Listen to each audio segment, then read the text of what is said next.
action. This is, we got a muskrat house here, and got 3 sets right on the house. And I'm very optimistic because this is the first check. And normally the first check, when you're setting on feeders and crawl-ups and muskrat houses, the first check, it's normally about 70%. It'll go down the next check, but it really sustains itself pretty good. I mean, I've trapped up to 10 days, and maybe you're down to 25% by the last day. And we got ourselves a muskrat, and again, number 2 coil, caught by both front feet. He went down and never came back up. And we'll flip him off and we'll check these other 2. I used to spend just hours and hours trapping out of a canoe on these marshes. Very physical work.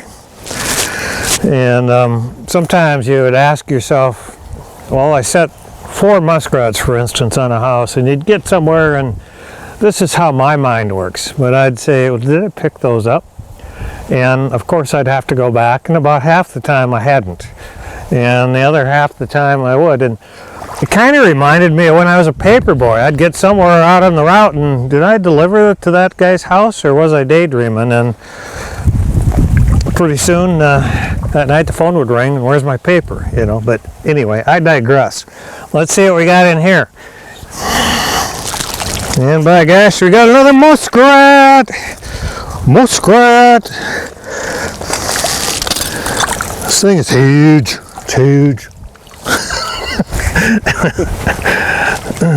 This is a very nice muskrat. Let's see if he does not have a gray tip on his tail.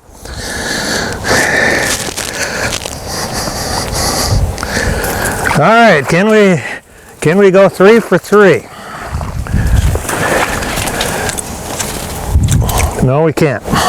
2 out of 3 ain't bad though. I think meatloaf, or somebody said that. Ask yourself this, who would name their kid Meatloaf? I would never do that to a kid. That's a terrible name. All right, we're out of here.